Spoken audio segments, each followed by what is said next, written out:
Eso.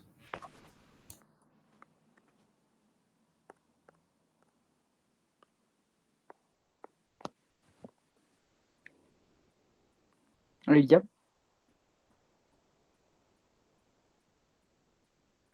Sí, ya. Entonces, bueno, entonces hoy vamos a hablar de los principales antihipertensivos. Después vamos a hablar de diuréticos y finalmente pues vamos a hablar ¿de qué es? De los calcioantagonistas. ¿Listo? Pues no es tan largo, digamos que más nos vamos a enfocar en las preguntas.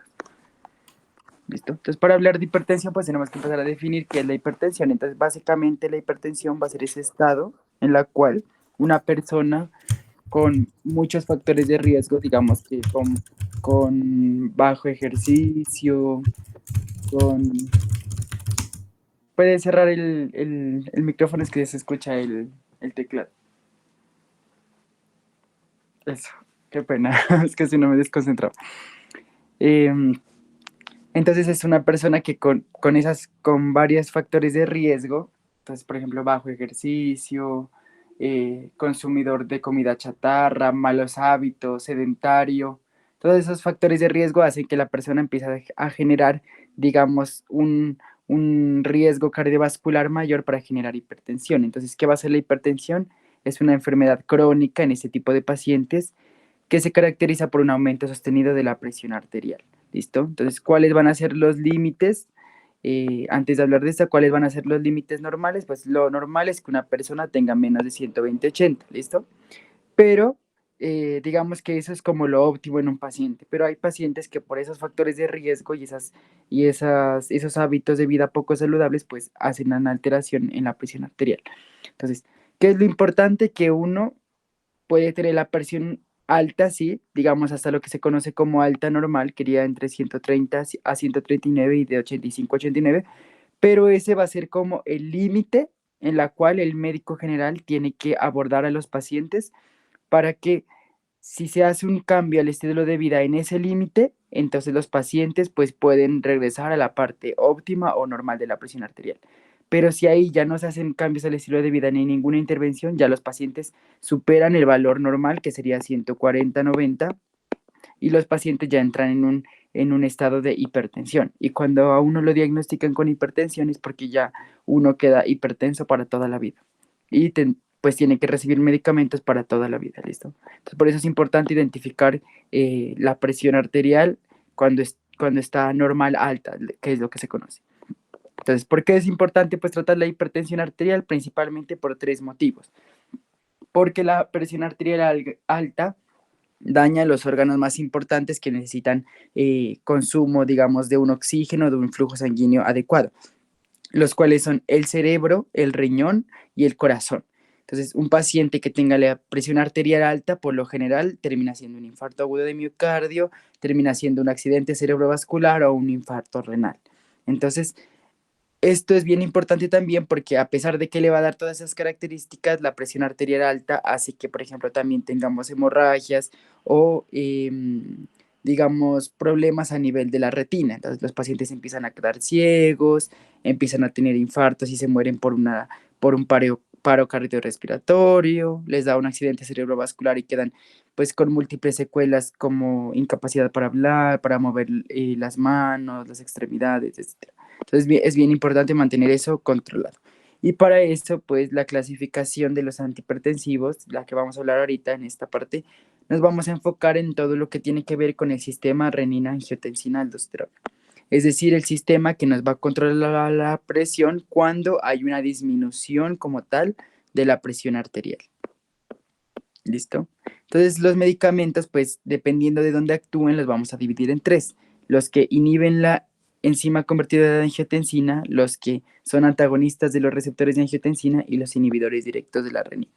Entonces, miren que aquí está el sistema renina-angiotensina-aldosterona, pues en un esquema, ¿listo? Pero yo tengo un esquema que lo resume mejor que lo daba antes el profe, ¿listo? Y es este, ¿listo? Entonces, espérense a ver con cuál, con blanco, listo. Entonces, todo parte de una caída en la presión arterial, ¿listo? Entonces, Lo normal es que cuando hay una caída de la presión arterial, el glomérulo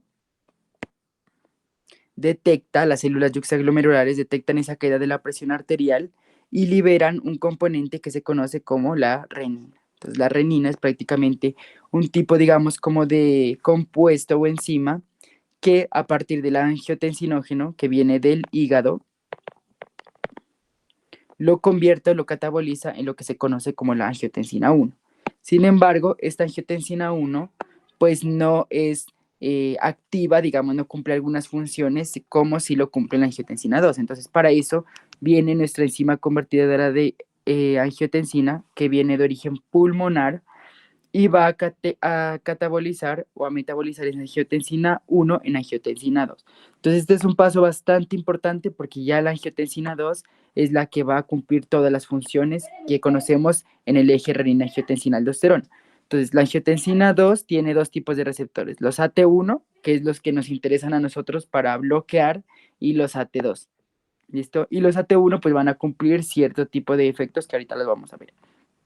Sin embargo, digamos, esa enzima convertidora de angiotensina no solamente cumple esta función, que es la primera y la más importante, sino que ella también cumple la otra función, que es coger sustancias como la sustancia P, la bradicinina, y inactivarlas, convertirlos en péptidos inactivos. ¿Listo? Eso es lo normal que ocurre.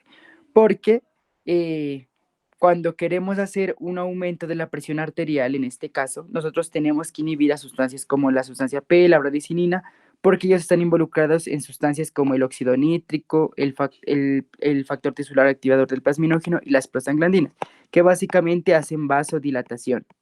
Entonces, la vasodilatación ya sabemos que disminuye la presión arterial. Entonces, ¿qué quiere? Y en este caso, pues tenemos presión arterial baja. Entonces, para bloquear ese efecto, la IECA prácticamente inactiva todas estas sustancias y hace que se favorezca, por el contrario, la vasoconstricción. ¿Listo? La ECA también, esa enzima convertidora de angiotensina, ayuda a hidrolizar todo lo que se conoce como el complejo AC-CDKP, que va a estar más relacionado, ahorita lo vamos a ver, con una fibrosis a nivel cardíaco. ¿Listo? Que es bien importante aquí que ustedes también tengan en cuenta que la angiotensina 1 y la angiotensina 2 pueden tomar una ruta alterna para producir angiotensina 1,7. Y esa angiotensina 1,7 va a ir en contra de las funciones de la angiotensina 1 y la angiotensina 2. Entonces, esa angiotensina 1,7, ahorita más adelante vamos a ver para qué sirve, pero es para que lo tengan en cuenta. Entonces, una vez esa angiotensina 2 ya se une a sus receptores AT1, entonces aquí sí vamos a tener lo que se conoce como las funciones de la angiotensina 2. Entonces, principalmente vamos a tener tres funciones. La primera es la liberación de ADH a partir de la neurohipófisis. Entonces, ustedes saben que el ADH, por los canales de acuoporinas, reabsorben agua en ese túbulo y por lo tanto hacen que aumente el volumen sanguíneo, aumenta el retorno venoso, el volumen sistólico, gasto cardíaco y finalmente la presión arterial. Por otro lado, tenemos el aumento de la aldosterona. ¿Listo? Entonces, la angiotensina 2 va a la glándula suprarrenal. Entonces, tienen que acordarse que en la zona glomerular se produce la aldosterona. Entonces, esa aldosterona aumenta la reabsorción de sodio y aumenta la reabsorción de agua también en el túbulo colector principalmente. Y finaliza con una excreción de potasio. Entonces, quiero que recuerden bien esa excreción de potasio porque la mayoría de preguntas de ese parcial son relacionadas con la aldosterona. Entonces, tenemos que tener claro cuál es el mecanismo de la aldosterona. Entonces, reabsorción de sodio, agua y excreción de potasio como tal. Entonces, ¿qué hace esa reabsorción de sodio y agua? Pues aumentar el volumen sanguíneo, igualito que la DH. Aumenta el volumen sanguíneo, aumenta el retorno venoso, aumenta el gasto cardíaco y aumenta la presión arterial. Y finalmente, tenemos la vasoconstricción principalmente de la arteriola deferente. Entonces, cuando hay una vasoconstricción de la arteriola deferente, pues obviamente aumenta la resistencia vascular periférica y como presión arterial es gasto cardíaco por resistencia vascular periférica, pues terminaría aumentando la presión arterial. Entonces, eso es como lo normal que ocurre en el sistema angiotensina-aldosterona. Entonces, vamos a ver los medicamentos que inhiben la ECA, que prácticamente inhiben la angiotensina 2, o sea, hacen como antagonistas de la angiotensina 2, y los que inhiben directamente la renina. Entonces, miren que, pues obviamente el que más efectos va a tener va a ser entre más arriba la cascada, ¿no? Entonces, el que inhiba la renina, pues va a actuar como si fuera un inhibidor de la ECA y como si fuera un inhibidor de la angiotensina 2. ¿Listo? Entonces, ese es el que va a tener como más efecto. Entonces, el principal grupo, pues como son los IECA, ellos son los que se van a encargar de inhibir esa enzima convertidora de angiotensina, o sea, catabolizan el paso de la angiotensina 1 en la angiotensina 2. Y van a terminar todos en el sufijo pril, ¿no? Ya sea captopril y enalapril, que son más utilizados, pero pues hay un montón. Pero digamos que todos van a terminar en pril sin ninguna excepción. ¿Listo? Entonces, ¿cuál va a ser, pues, el mecanismo de acción? Van a impedir esa formación de angiotensina 2, ya dijimos. Entonces, cuando se impide la formación de la angiotensina 2, pues, se va a inhibir la, digamos, la vasoconstricción y se va a inhibir la liberación de aldosterona, ¿listo? Entonces, ¿qué vamos a conseguir? Que en esos pacientes que ya son hipertensos, que tienen ese eje renina-angiotensina-aldosterona muy activo, constantemente están aumentando la presión arterial, pues lo que queremos hacer es inhibirlo. Entonces, cuando inhibimos la transformación de la angiotensina 1 en la angiotensina 2, pues todo eso de vasoconstricción y liberación de aldosterona, pues se va a ver inhibido como tal, ¿listo? Porque no va a haber ninguna enzima que va a catabolizar pues ese paso. También, y es bien importante, que cuando inhibimos esa angiotensina, esa enzima inhibidora de esa enzima convertida en angiotensina, entonces nosotros cuando la inhibimos, entonces miren que nadie va a inactivar esas sustancias. Entonces esas sustancias que van a conseguir al final, vasodilatación, ¿listo? Entonces la vasodilatación pues disminuye la presión arterial. Por eso también podemos actuar a este nivel. Y esto es bien importante porque cuando nosotros inhibimos esta enzima convertidora de angiotensina, estas sustancias como la bradicinina y la sustancia P se aumentan. Y esta bradicinina está muy implicada en el mecanismo de acción que se conoce como la tos seca. Entonces, todos los medicamentos, los que inhiban la enzima convertidora de angiotensina, dejan la bradicinina intacta y esa bradicinina les produce a los pacientes tos seca. Entonces, vamos a ver que ese es uno de los principales efectos adversos en este tipo de pacientes y por eso, pues, se van a cambiar, ¿no? En algunos pacientes. ¿Listo? Este es como tal. Y finalmente hay esta enzima convertidora de angiotensina inhibe o hidroliza este compuesto que se conoce como ACCDKP, que actúa inhibiendo la fibrosis cardíaca, ¿listo? Entonces, si inhibe la fibrosis cardíaca como tal y nosotros le damos un inhibidor de la enzima convertidora de angiotensina, pues vamos a realizar como tal la acción contraria, ¿listo? Entonces, para que también lo tengan en cuenta.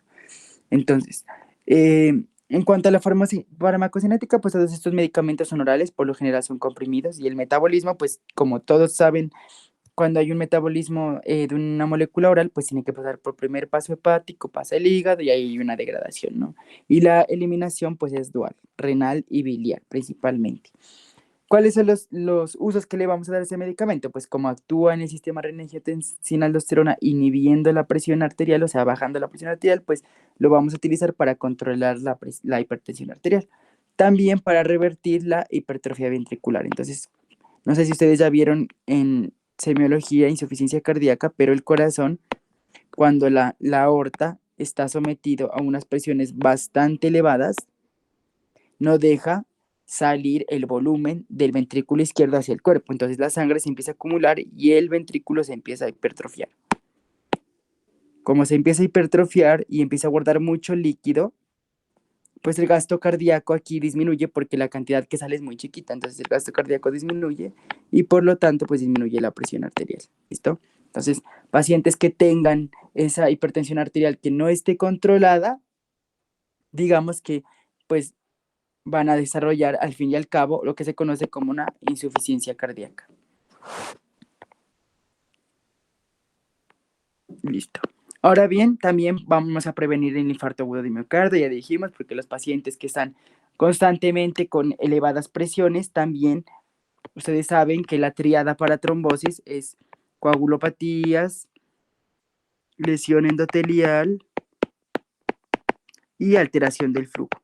Esa es la triada de un trombo, digámoslo así. Entonces, cuando hay una presión arterial muy elevada, alteramos el flujo y es más probable que se forme un trombo. Entonces, también, si inhibimos la presión arterial alta, pues prevenimos el infarto agudo de miocardio. Y finalmente, como dijimos que otro órgano que se afectaba era el riñón, pues al inhibir, digamos, esa presión arterial tan alta, pues prevenimos la nefropatía diabética, que es como tal lo más importante que queremos conseguir. Entonces, miren que las reacciones adversas, ya explicamos, la tos seca, se va a dar por ese mecanismo de favorecimiento de la bradicinina, ¿listo? Entonces la bradicinina que no se inactiva, pues está relacionada con esa tos seca, ¿listo? Entonces esos pacientes que tienen IECAS es muy común que por esa tos seca dejen de consumir este medicamento, ¿listo? También está muy relacionado con la hipercalemia por también todo lo que tiene que ver el mecanismo de la aldosterona. Entonces ya dijimos que la aldosterona, para regresar un poquito, ya dijimos que la aldosterona aquí, ya dijimos que la aldosterona excretaba el potasio, ¿no? Entonces, si yo inhibo la IECA, no se produce aldosterona. O sea, al no producir aldosterona, el potasio no se elimina y se aumenta en sangre. Entonces, ¿qué me va a producir?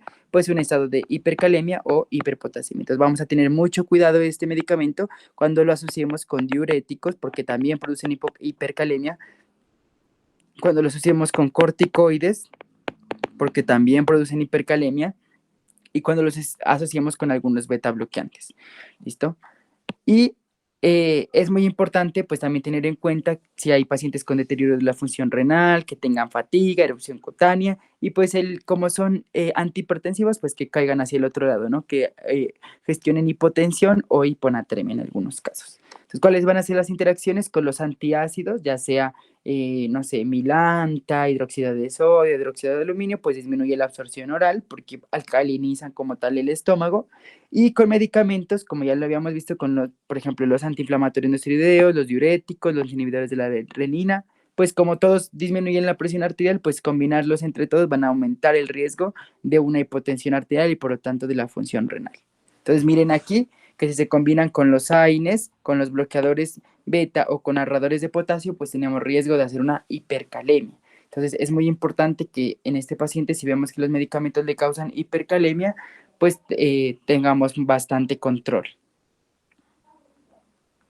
¿Hasta ahí hay alguna duda o va quedando todo claro?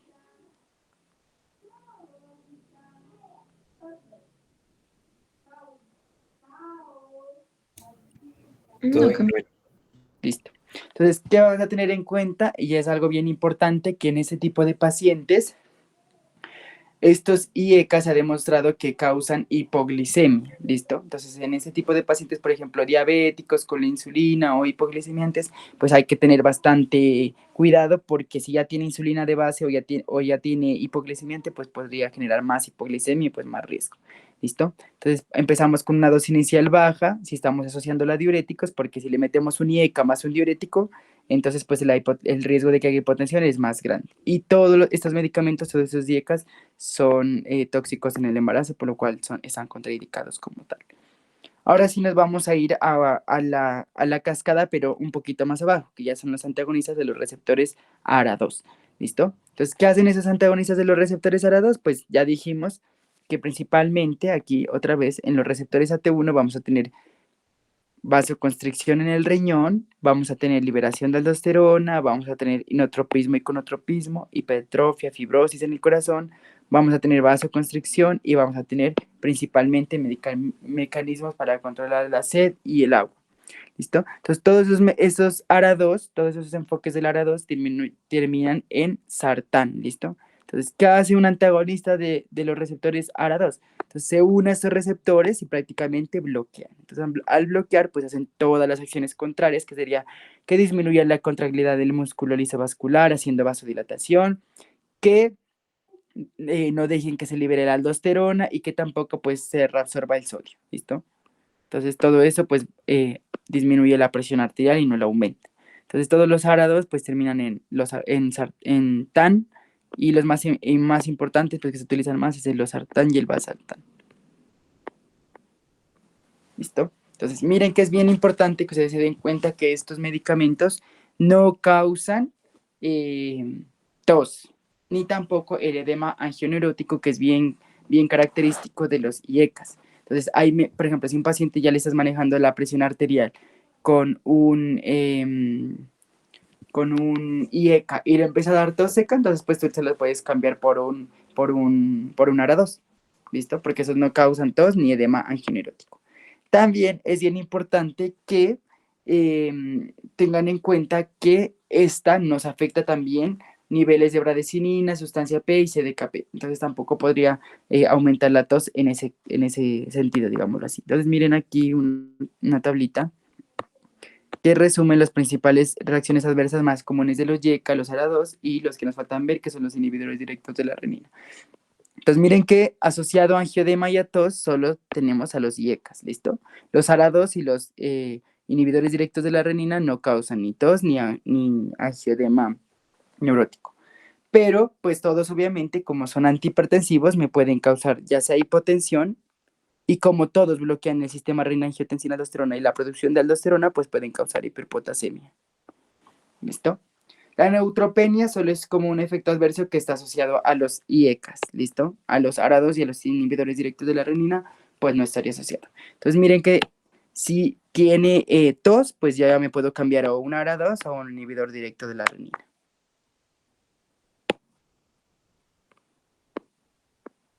Listo. Pues esos también van a ser orales, entonces tiene metabolismo hepático y también tienen excreción renal. Y miren que es bien importante que como la vida media es de 11 a 24 horas, nosotros los podemos llegar a dar pues cada día, ¿listo? Entonces eso favorece pues la adherencia por parte de los pacientes. Entonces RAM que vamos a tener principalmente, igualito que ya lo vimos, hipotensión, hiperpotasia y alteraciones renales, ¿no? Pero principalmente la hipotensión y la hiperpotasemia. Recuerden que estos no producen ni tos ni edema, ¿listo?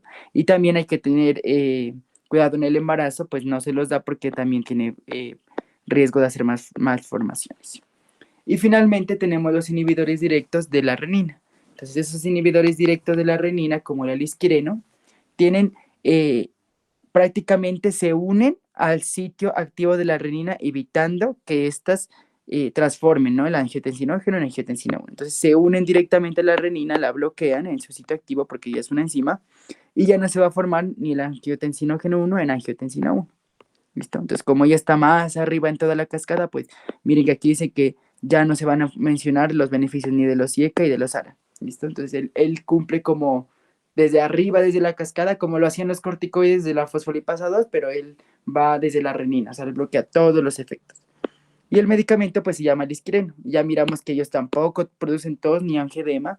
Estos disminuyen el riesgo coronario y tampoco se meten con todo lo que tiene que ver la bradecinina y la sustancia P, y por eso ellos tampoco estimulan la tos ni producen edema. ¿Listo? Entonces, esos medicamentos también son por vía oral y también tienen metabolismo hepático. Y como miren que la vida media es tan grande, también se puede dar pues cada hora, ¿no? Digámoslo así. Entonces, usos que vamos a tener, pues antihipertensivos, crisis hipertensivas. Entonces, recuerden que la crisis hipertensiva se asocia cuando los valores de presión arterial están más elevados de 180, 120, ¿listo? Cuando una persona tiene los valores de presión arterial elevados mayores a 180, 120 es una crisis hipertensiva y esta se divide en dos, la emergencia hipertensiva y la urgencia hipertensiva. Entonces, la emergencia hipertensiva es cuando tengo la presión elevada mayor a 180, 120 y tengo daño en órgano blanco. Es decir, ¿cuáles eran los daños, cuáles eran los órganos blancos? Cerebro, riñón, corazón y algunos autores dicen la retina, ¿listo? Entonces, si entra un paciente con estas cifras y entra con un accidente cerebrovascular, ya tiene daño en órgano blanco. Si entra con estas cifras, con un infarto agudo de miocardio, ya tiene daño en órgano blanco. Si entra con estas cifras y tiene una nefropatía renal, por una nefropatía hipertensiva, pues ya tiene daño en órgano blanco. Y la urgencia hipertensiva es ese aumento de la presión arterial, pero no tiene daño en órgano blanco. No hay daño en órgano blanco.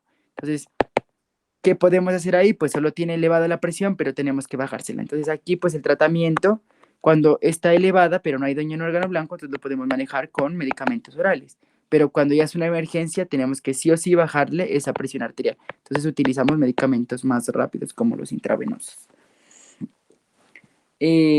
Listo, entonces podemos utilizarlo para la hipertensión, para la presión arterial alta, como crisis hipertensivo, para reducir el riesgo de infarto, insuficiencia cardíaca, fibrilación auricular, accidente cerebrovascular e insuficiencia renal. ¿Listo? Entonces miren que para todo eso nos sirven. Prácticamente, ¿qué harían? Disminuir el riesgo cardiovascular y la disfunción ventricular que está relacionada con la insuficiencia cardíaca. Listo. Ahora sí, ¿qué RAM tiene? Pues principalmente la hipotensión, cefaleo, mareo y erupciones cutáneas. Entonces, ¿cuándo no lo podemos dar? o precauciones que hay que tener en cuenta en los pacientes que tengan diabetes tipo 1, que tengan insuficiencia renal, hipersensibilidad, embarazo y lactancia. Entonces, si hay un caso clínico con una diabetes tipo 1, pues hay que tener mucho cuidado en mandar el losartán, ¿no? A menos de que pues tenga diabetes tipo 2, que ahí sí se podría indicar. Listo. Esos son los que actúan pues principalmente a nivel espérenme, respondo un mensajito. A nivel periférico, pero ahora vamos a ver pues los que actúan haciendo vasodilatación pues a nivel central, o sea, a nivel de las neuronas. ¿Hasta ahí hay alguna pregunta mientras respondo este mensajito o todo claro?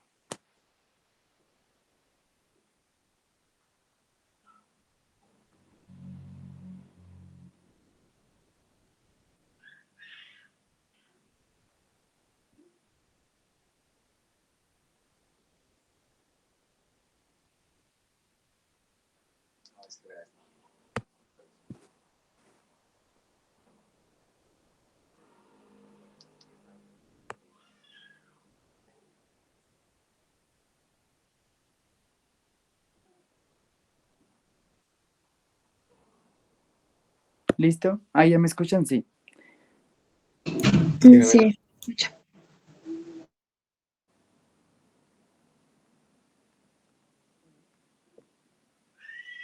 Listo. Entonces ahora vamos a ver los que actúan pues a nivel central, que son la metildopa, la clonidina y la monoxidina.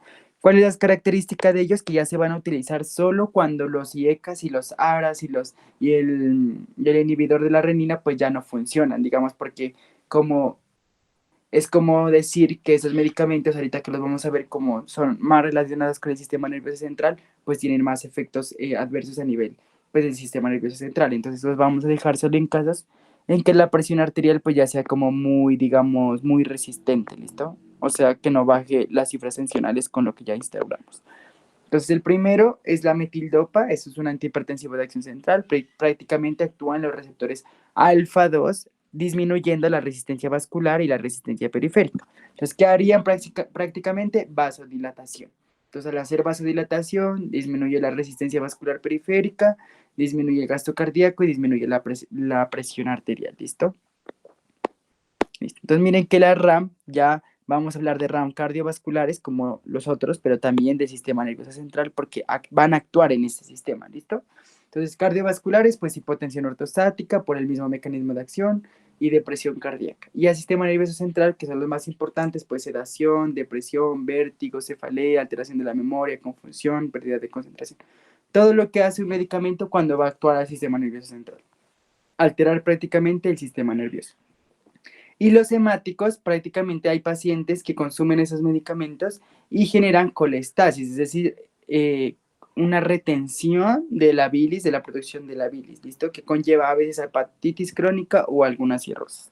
Hay alteraciones del tracto gastrointestinal como diarrea, vómito, náuseas y también de la disfunción sexual. Entonces, ¿en qué vamos a utilizarlo? Como ya lo había mencionado, solo en pacientes con hipertensión arterial de difícil manejo. Es decir, ahorita que veamos el manejo de la hipertensión arterial, vamos a ver que uno siempre inicia con los IECA, los ARA o los diuréticos y después, si ya no, pues ya se pasa a otros medicamentos más complicados, digámoslo así, o que son más fuertes para el paciente, ¿listo? O la hipertensión en el embarazo también es bien importante. Entonces recuerden que los IECAS, el losartán y a veces los inhibidores de la renina eh, son indicados en el embarazo, ¿listo? Entonces, por ejemplo, en estos pacientes embarazadas se puede utilizar este medicamento. Luego tenemos la clonidina, que es un medicamento igual, que actúa prácticamente igual ante los receptores alfa 2, pero ella aumenta la eficacia analgésica de los opiáceos y de los anestésicos generales inhalados. Es decir, hay que tener mucho cuidado cuando mezclemos con clonidina con medicamentos como el tramadol, la codeína, la hidromorfona, bueno, todos los opioides que miramos, porque al aumentar ese poder que ellos tienen opioide, podríamos terminar haciendo una depresión respiratoria, ¿no? ¿Se acuerdan que el principal eh, efecto adverso de los opioides era la depresión respiratoria junto con la depresión cardiovascular? Entonces, miren que si ellos disminuyen la presión arterial y hacen hipotensión y los opioides también hacen eso, entonces pues hay que tener mucho cuidado porque les puede entrar en un paro cardiorrespiratorio, ¿listo? Y eso es bien importante que se aprendan que esta clonidina aumenta la liberación de la hormona de crecimiento. Entonces, si aumenta la liberación, hay pacientes con problemas de la hormona de crecimiento que al final van a terminar, que al final esta clonidina puede ser una opción terapéutica para llegar a darles, digámoslo, ¿no? Entonces miren que aquí pues tiene buena administración oral, se metaboliza en el hígado y se excreta por el riñón. Eso no tiene como otra cosa ahí. Y la RAM, pues igualita, como va a actuar el sistema nervioso central, pues tiene que tener RAMs del sistema nervioso central, mareo, cefalea, fatiga, depresión, pesadillas, delirios, etc. Y esa es bien característica que produzca la boca seca, ¿listo? Entonces, a veces, digamos que estos pacientes consumen este medicamento y les genera mucha boca seca, entonces pues también es necesario pues cambiar el medicamento, pues si ya es muy molesto, digámoslo así. Entonces, usos en que le vamos a dar, pues ya hipertensión arterial, pues más complicada, digámoslo así, como estimulante de la hormona de crecimiento en algunos niños, sobre todo que tengan problemas para crecer o síndrome de supresión. Y finalmente, creo que esa es la última, la monoxidina. Esta es bien utilizada porque esta monoxidina actúa disminuyendo la actividad simpática periférica y la resistencia periférica. Es decir, también actuaría como un vasodilatador, ¿listo? En los receptores alfa-2, pues igualito que los otros, como son del mismo grupo, actúan igual. Entonces también su administración es oral, metabolismo en el hígado y la eliminación es renal. Igualito que el anterior medicamento, tienes RAMs de sistema nervioso central y de sequedad de la boca, ¿no? Igualito. Y este es bien importante porque lo vamos a utilizar en algo que se conoce como la fibrilación auricular paroxística. Entonces, ¿qué es la fibrilación auricular? Cuando el paciente por sí solo tiene la aurícula de la nada, sin alguna razón, las aurículas empiezan a contraerse de manera muy rápida e irregular. Eso es lo que se conoce como fibrilación auricular. Y como es paroxística, pues quiere decir que es de un momentico a otro. Entonces, estos pacientes que tienen esta contracción de fibrilación auricular, es muy probable que esa aurícula cambie o altere el flujo sanguíneo y produzcan un trombo que se vaya al cerebro y generen pues una ACV de tipo isquémico. Entonces, en estos casos, pues damos este medicamento, ¿listo? Y las contraindicaciones para no darlas, pues es alguna hipersensibilidad que tengamos al medicamento, síndrome del seno enfermo, bradicardia, bloqueos auriculoventriculares, insuficiencia cardíaca. ¿Por qué? Porque estos pacientes ya tienen como tal una arritmia cardíaca y si les damos este medicamento, pues les ayudaremos a que baje aún más la arritmia cardíaca y los pacientes pues prácticamente terminen en paro. Listo. Y ahora sí vamos a ver los vasodilatadores pues, ya no los que actúan en nivel de las neuronas, sino los que actúan a nivel directo, ¿no? O sea, en el vaso sanguíneo como tal. Entonces tenemos la hidralacina y el nitropruseto de sodio. Entonces la hidralacina es un medicamento muy bueno, actúa a nivel del vaso sanguíneo como tal y lo que hace es reducir esa resistencia vascular periférica, ¿listo? Entonces prácticamente hace una acción vasodilatadora, pero directamente en el vaso sanguíneo, no como los otros que era en el sistema nervioso central. Entonces, ¿cuál es el mecanismo de acción? Va a disminuir el calcio intracelular y ahora vamos a ver que el calcio es el componente indispensable como tal para la contracción y digamos que este medicamento pues directamente va a afectar la resistencia vascular periférica y la presión arterial. Entonces, ¿cuáles son las RAM? O lo más importante de eso es que él hace una estimulación cardíaca refleja, claro, porque si yo tengo un paciente con una hipertensión elevadísima, entonces le puedo dar este medicamento para que haga una estimulación cardíaca refleja y le baje lo más abrupto posible, digamos, ¿listo? Para tratar de contrarrestar ese aumento de la resistencia del vaso, ¿listo? Y pues como también, digamos que se ha evidenciado que es a nivel periférico, pues podría causar neuropatía periférica. Entonces, digamos, el cambio del tono del vaso constantemente puede afectar que este vaso sanguíneo al final pues termine haciendo lo que se conoce como una neuropatía periférica, o sea, que ya no responda adecuadamente a los cambios en el receptor que se une. ¿Listo? Ya sabemos que es la emergencia hipertensiva cuando hay elevación de presión arterial con daño órgano blanco y hipertensión en el embarazo.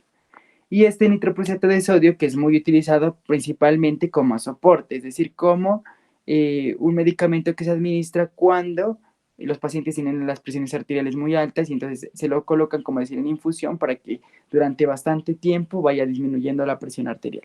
Entonces, ¿cuál es el mecanismo de acción? Liberar el óxido nítrico en el músculo lisovascular, prácticamente en el endotelio. Entonces, ustedes se acuerdan que este óxido nítrico es el principal o el más potente vasodilatador que existe. Entonces, al favorece la liberación, pues se favorece la vasodilatación y pues el vasito sanguíneo pues prácticamente se abre, ¿no? Y disminuye su resistencia vascular periférica. Entonces miren que intravenoso la respuesta es inmediata, por eso se lo sabe colocar para pacientes que tengan pues ese soporte en UCI o ya pacientes bastante críticos. ¿Listo? Y pues por su mecanismo de hipotensión, pues digamos que esa vasodilatación exagerada o muy rápida hace que también se genere una hipotensión rápida y exagerada. ¿Listo? Hay que tener mucho cuidado con ese medicamento porque inhibe la fijación de yodo, entonces en los pacientes, ustedes saben que para formar hormonas tiroideas, pues el yodo tiene que oxidarse a yoduro y de ahí mismo empezar a formar los MID y los DID. ¿Listo? Si no se forma eso, pues la T3 y la T4 no se forman y pues prácticamente el paciente entra en un estado de hipotiroidismo. ¿Listo? También pueden darse casos de acidosis láctica o acumulación de tiocianato. Entonces, ¿en qué pacientes pues lo voy a tener cuidado? Pues en pacientes que tengan insuficiencia renal y hepática, porque ahí se metaboliza y ahí se elimina, y pacientes con hipotiroidismo y hiponatremia por el riesgo de empeoramiento del hipotiroidismo. Los usos ya vimos que era la emergencia hipertensiva, hipotensión controlada en disección aórtica, falla cardíaca con edema pulmonar e infarto agudo de miocardio y neurocirugía. Sobre todo en los pacientes que tengan alto riesgo pues cardiovascular, digámoslo así. Listo. Entonces, bueno, este manejo de la hipertensión lo vamos a dejar para el final, para cuando ya hayamos visto los demás. Listo. ¿Ahí hay alguna duda? No, Camilo. Espérense, responde este mensajito y ya.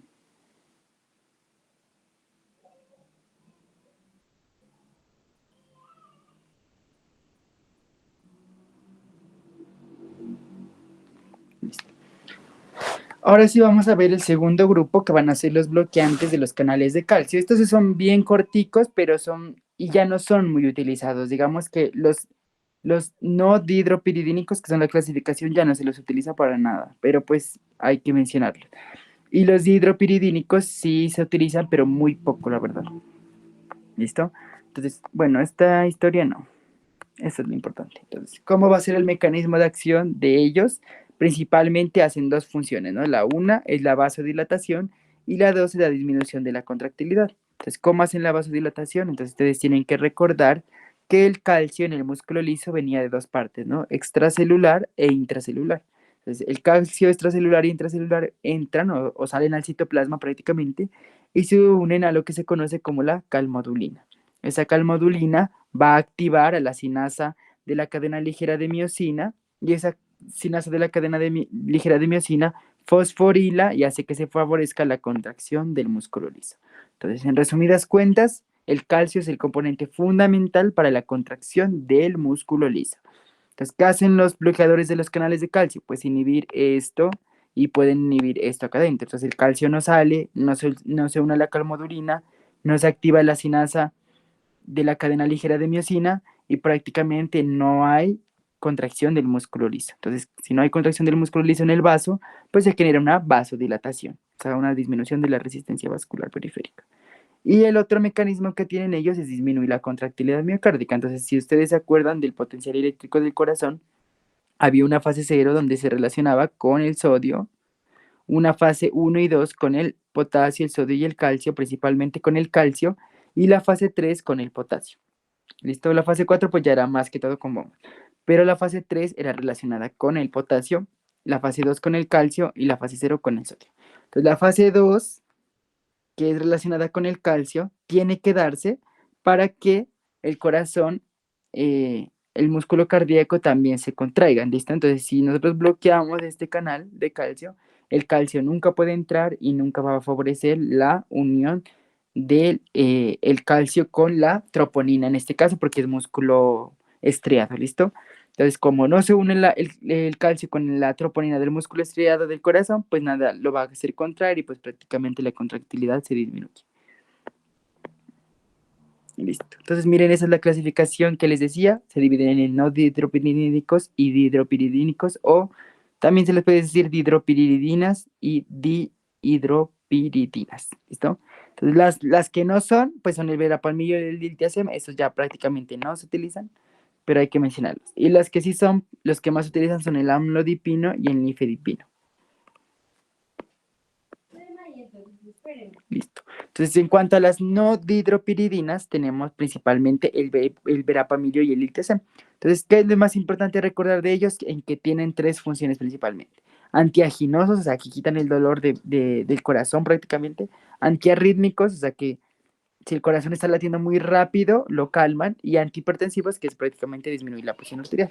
En cambio, los dihidropiridínicos, como el nifedipino y el amlodipino, ellos no tienen ese efecto cardiopresor, o sea, no son antiarrítmicos, solo van a ser antihipertensivos y antianginosos.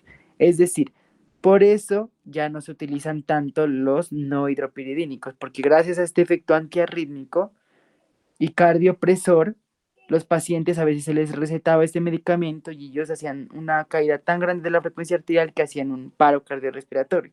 Entonces, por eso estos, digamos que no se utilizan en gran medida porque son muy riesgosos. Si utilizamos los dihidropiridínicos. ¿Listo? Bueno, la farmacocinética pues tienen buena absorción oral, metabolismo hepático y eliminación dual, orina y bilis. Entonces, ¿qué reacciones adversas van a tener? Principalmente generales, digamos que no tienen una reacción adversa, digamos, muy específica, a menos pues que del edema de miembros inferiores. Pero en realidad las demás pues son cefalea, mareo, astenia y rubor, alteraciones del estreñimiento, sedación y reflujo gastroesofágico. Listo. Entonces, aquí tenemos que tener en cuenta que la administración intravenosa del verapamilo y el diazem, por ese efecto cardiopresión tan fuerte que tienen, siempre tiene que hacerse bajo estricta vigilancia, ¿listo? Entonces, cuando se vayan a administrar esto que ya no se utiliza, pues hay que verificar muchos signos vitales y sobre todo frecuencia cardíaca. Entonces miren que el verapamilo y el diazem precipitan al bloqueo o la falla cardíaca. O sea, disminuyen tanto la frecuencia cardíaca que pueden realizar un bloqueo o ya hacer una falla cardíaca como tal. ¿Pasó algo? Y que faltan 15 minutos, dice. Ah, bueno, acá vemos este y otro link, ya. Listo. Entonces, ¿qué interacciones vamos a tener? Pues obviamente, si le estamos dando un verapamilo y un diltiazem más un beta bloqueante, pues el efecto que vamos a hacer, si bloqueamos su contracción, bloqueamos los receptores y toda la señalización, pues prácticamente disminuir el tanto que le causemos una insuficiencia cardíaca o un bloqueo como tal al corazón.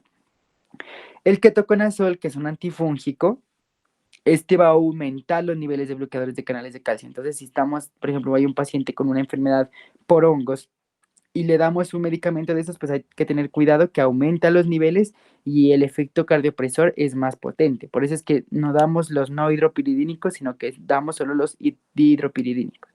Pues como antihipertensivos también van a servir para ayudar a disminuir la presión arterial. Si le damos con otros como un IECA, un ARA, un diurético, pues le vamos a bajar más. ¿Listo?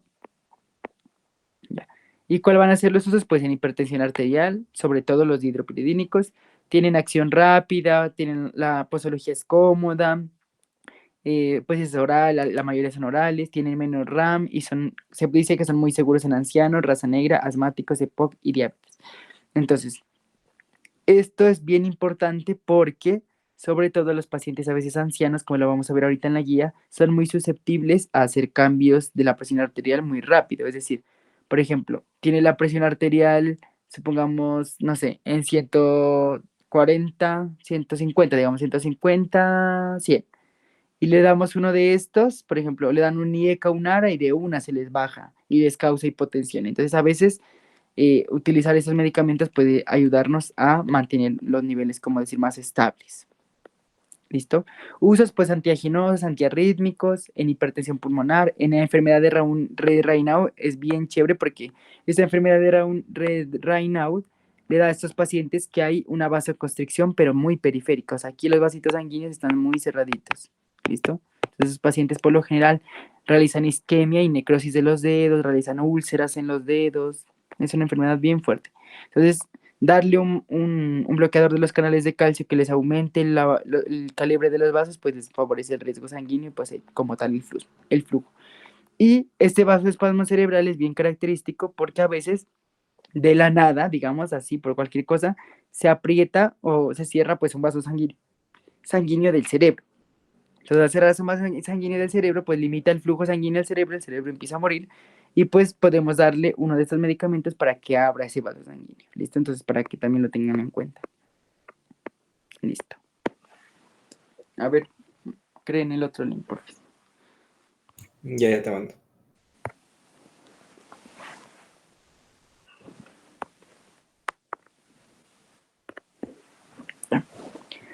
Y finalmente, pues para el manejo de la presión arterial también se pueden utilizar los diuréticos, ¿no? Principalmente pues son tres, los tiacídicos, los de asa y los ahorradores de potasio.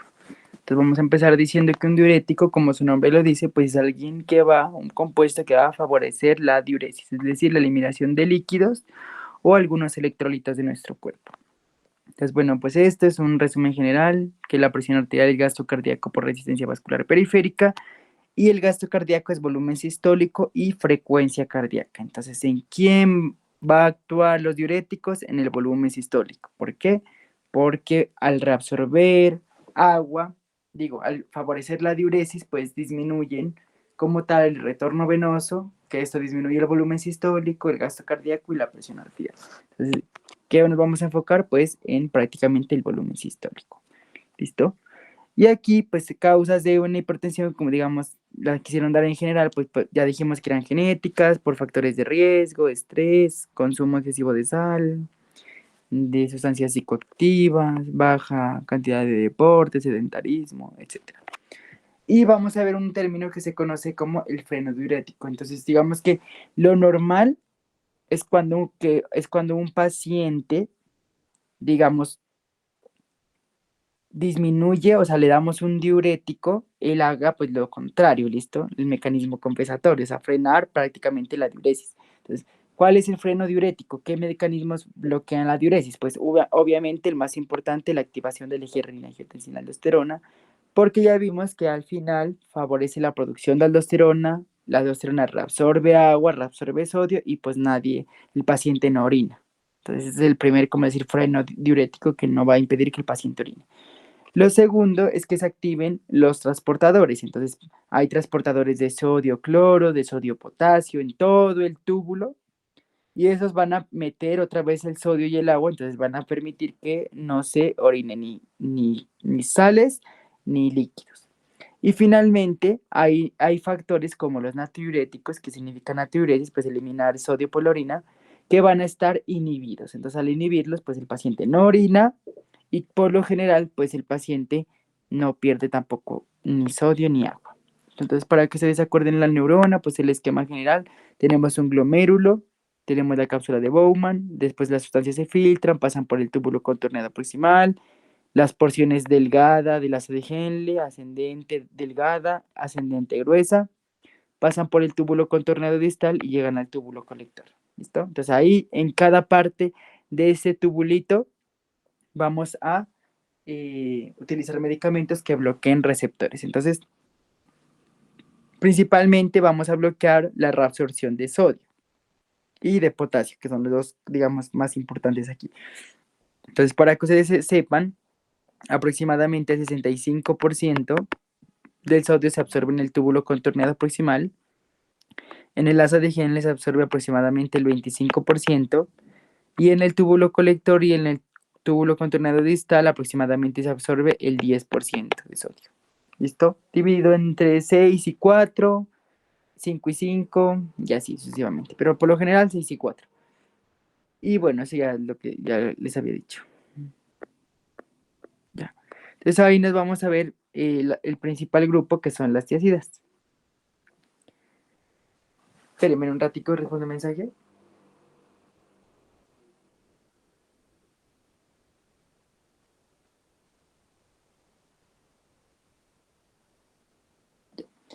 Entonces, principalmente, pues vamos a ver las tiacidas y los análogos, ¿no? Listo. Entonces, primero, los que tienen moderada eficacia, pues los más importantes, digamos que son la hidroclorotiazida, la clortalidona y la indapamina, que son los más importantes, digamos, aquí. Entonces, ¿cómo van a funcionar o dónde van a actuar? Entonces, van a bloquear un transportador sodio-cloro en el túbulo contorneado distal.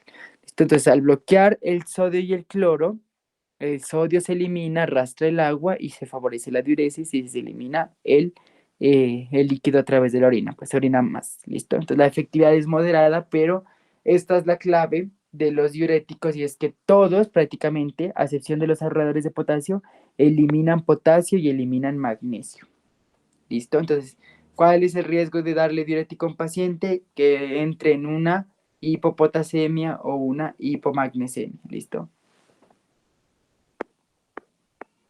Listo.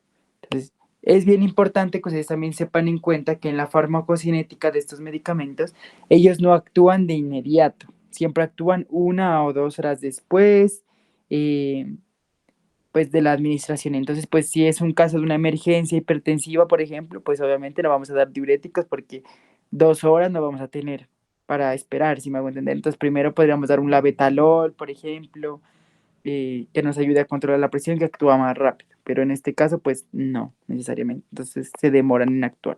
¿Listo?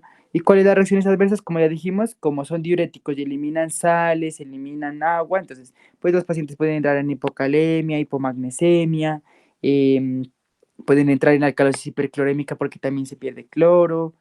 Hay que tener muy cuidado con los pacientes porque puede generar resistencia a la insulina. Entonces, si tengo un paciente que sea diabético, pues estos diacídicos mejor no, ¿listo? Porque pueden ocasionar resistencia a la insulina.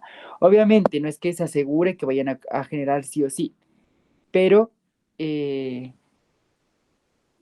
pues hay el riesgo, ¿listo? Entonces, mejor, pues, digamos que no arriesgarse en este caso. O sea, mejor nos quedamos con otro tipo de medicamentos, ¿listo? También pueden hacer hiperuricemia en pacientes con gota. Entonces, si hay pacientes con gota, pues no vamos a dar este tipo de medicamentos. Empeora la insuficiencia renal aguda y la disfunción sexual. ¿Listo? Entonces, ¿cuáles son las precauciones o las contraindicaciones? Pues vamos a evitar que si el paciente me entró en una hipocalemia o una hipocalcemia, pues obviamente le dé un suplemento de calcio magnesio para revertir eso, porque pues la hipocalemia mata y la hipomagnesemia también, pero más la hipocalemia, ¿listo? Pacientes con gota no, porque ya dijimos que iba a empeorar el ácido úrico, y pacientes con enfermedad renal o hepática o diabetes mellitus por la resistencia a la insulina, pues también hay que tener precauciones. Miren que dice precauciones, o sea, no está contraindicado del todo, se puede dar, pero pues mejor no arriesgarse. Y esto que es bien importante, y siempre es preguntado casi siempre por el profe, son las contraindicaciones en cuanto al hiperaldosteronismo primario. ¿Por qué? Entonces, ¿qué es un hiperaldosteronismo primario? Que hay una gran cantidad de producción, como su nombre lo indica, de aldosterona. Entonces, ya vimos que la aldosterona tenía dos efectos, ¿no? Reabsorber sodio y agua y excretar potasio. ¿Listo? Reabsorber sodio y agua y excretar el potasio. Entonces, cuando se excretaba el potasio como tal, el paciente, en este caso, por eso podía entrar en una hipopotasemia. Entonces, si ya tengo un paciente con hiperaldosteronismo primario que bota mucho potasio, pues yo obviamente no le voy a dar un diurético de este tipo tiacídico porque voy a poner a botar más potasio y el paciente va a entrar en una hipopotasemia fatal, pues severa, y se va a morir. Y tampoco en embarazo y lactancia porque no son seguros, no se ha demostrado su eficacia. ¿Listo? Entonces miren esto lo que dice aquí, que predispone a intoxicación digitálica, pero lo más importante es este. Con corticoides agrava el hipocalemia. Entonces se acuerdan que los corticoides también favorecían, pues actuaban como dos formas, ¿no? Como inmunosupresores o como mineralocorticoides. Entonces los corticoides también tenían ese poder de actuar como la aldosterona y también ayudaban a resolver el sodio, agua y eliminar potasio. Entonces si yo le doy a un paciente un medicamento que bote potasio y un corticoide que bota potasio, pues lo voy a dejar en una hipopotasemia fatal. ¿Listo? Entonces, ¿en qué uso le voy a dar a esos pacientes? Pues que tengan hipertensión arterial, edema o diabetes insípida. Entonces, cuando esté acumulando líquido, cuando la presión arterial esté pues elevada, digámoslo así. Ahora vamos a ver algunos que son análogos superiores al hidroclorotiazida, entonces algunos que son como más poderosos que esos tiazídicos. Entonces la clortalidona es uno de esos, que tiene una vida media 4 a 5 veces más que la hidroclorotiazida y dura más. Entonces también se le puede dar a ese tipo de pacientes y necesitamos que la acción pues sea mayor, ¿listo? Además que esta clortalidona es bien buena porque tiene menos incidencias cardiovasculares, ¿no? Y también metabólicas, entonces hace menos hipopotasemia y pues más se puede utilizar. Y esta indapamina, que también es la más potente de las tiazidas, pero pues también lo vamos a dejar en casos de pacientes que la hipertensión arterial pues ya esté como muy resistente, si me hago entender. Y también tiene bastante protección a nivel cardiovascular.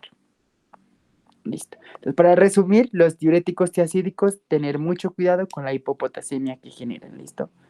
porque pues es como su principal hipopotasemia y hipomagnesemia, ¿no? E hipocloremia también, porque es su principal reacción adversa. Entonces, tener mucho cuidado que en este caso, pues mejor no darlos. Y en los casos de los diabéticos. Listo.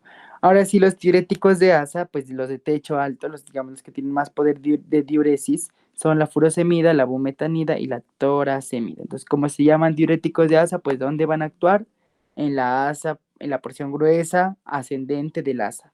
¿Listo? Entonces, mírenlos aquí. Hay un transportador que transporta sodio, dos cloros y potasio, ¿no? Entonces, miren que está regresando de la orina, los está regresando al túbulo. Digo, de la orina, perdón, del túbulo, los está regresando a la sangre. Entonces, aquí está el vaso sanguíneo, los va a regresar a la sangre. Entonces, esos diuréticos de asa bloquean ese transportador y hacen que se elimine sodio, cloro y, pues, obviamente, el potasio. ¿Ves? Esto es normal, absorción oral, metabolismo hepático y excreción renal y fecal.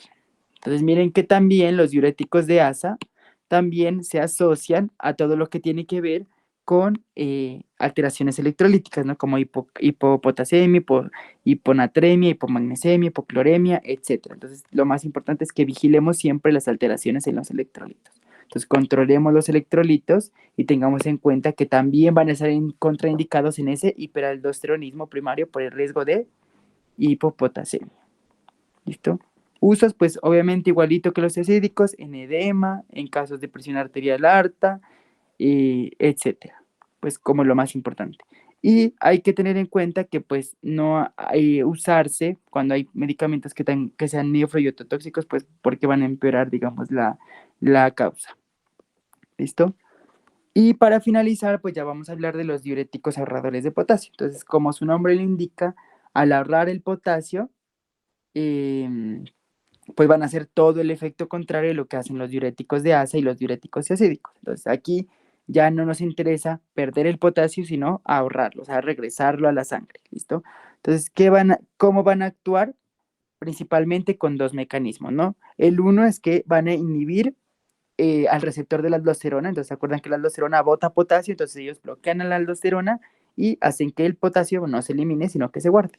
Y lo otro es que bloquean a ese transportador epitelial de sodio, el cual también favorece que se reabsorba el agua, digo, que se reabsorba el potasio y no se pierda.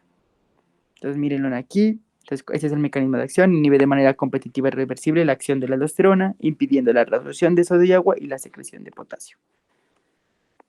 Hace todo lo contrario de lo que hace la aldosterona.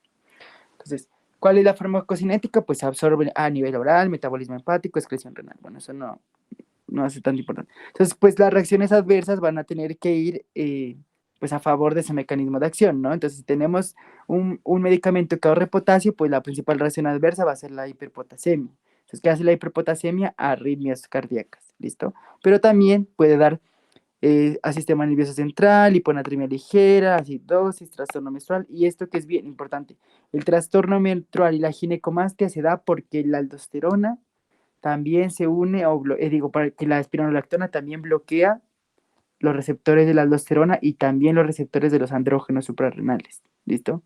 Entonces, los receptores de los andrógenos suprarrenales también favorece el bloqueo y pues no se da, digamos, estos para la producción normal de hormonas, ¿listo? Entonces, los pacientes también tienen problemas a nivel hormonal.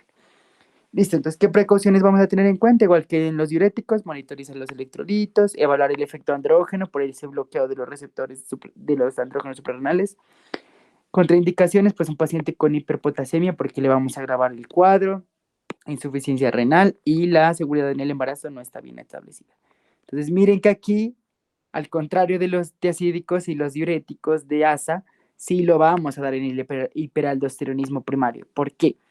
Porque aquí en el hiperaldosteronismo primario tenemos alta la aldosterona que secreta mucho potasio.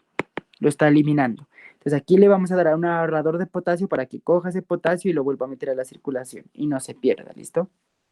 También pues obviamente como hipertensión arterial, síndrome nefrótico, hirsutismo, hipocalcemia, hipomagnesemia, porque también favorece la reabsorción de esos electrolitos. Bueno, eso ya lo vimos que es el mecanismo de acción, absorción oral, metabolismo hepático, excreción renal.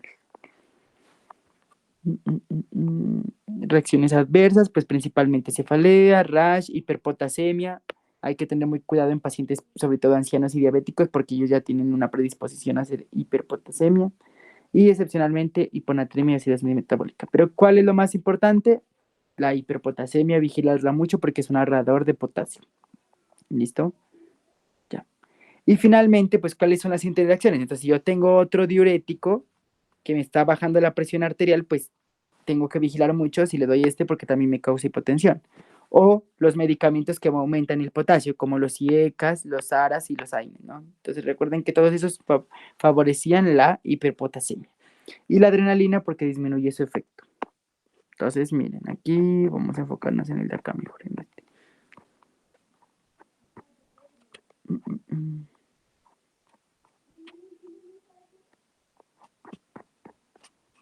Listo. Entonces, miren cómo se hace el manejo de la presión arterial. Entonces, por lo general, uno para manejar la presión arterial siempre empieza con dos medicamentos. ¿Listo? Dos medicamentos de dos grupos farmacológicos diferentes. Pero hay unos criterios para empezar solo con un medicamento. Entonces, ¿cuáles son los criterios para empezar con un medicamento? 3. Que el paciente tenga una hipertensión arterial de bajo riesgo y una presión arterial menor a 150/95. Entonces, ¿puedo tener la presión arterial? Sí, pero si soy adolescente, no fumador, no consumo ninguna sustancia psicoactiva, hago deporte, entonces mi hipertensión arterial es de muy bajo riesgo. Entonces ahí me pueden dar solo un medicamento. La segunda es que tenga la presión arterial altica, normal alta, que se conoce, o sea, menos de 140/90, pero que tenga muy alto riesgo cardiovascular, o sea, que tenga una dislipidemia, que sea sedentario, que no haga ejercicio, que tenga problemas renales, etcétera. ¿Listo? Entonces ahí sí me pueden dar, ahí sí me pueden dar solo uno, así no tenga todavía hipertensión arterial. Y finalmente, que sea un adulto frágil, es decir, que sea, por ejemplo, un ancianito de edad avanzada que al darle dos caiga en hipotensión y en paro cardíaco. Entonces, en ese caso es mejor solo darles un hito. ¿Listo? Si no cumple esos criterios para solo un medicamento, pues yo de entrada empiezo con dos, ya sea un IECA o un ARA, o un IECA o un ARA más un bloqueador de los canales de calcio o un diurético, ¿listo? Entonces yo puedo, por ejemplo, para hacer ejemplos aquí, yo puedo empezar con un enalapril y más una hidroclorotiazida, por ejemplo, ¿listo? Entonces, elegí, por ejemplo, en este caso el IECA y acá elegí el diurético. O yo puedo empezar, por ejemplo, con un losartán, que sería el ARA2, y le puedo dar no sé, un nifedipino, que sería el bloqueante de canales de calcio, ¿listo? Entonces miren que puedo comenzar de distintas formas.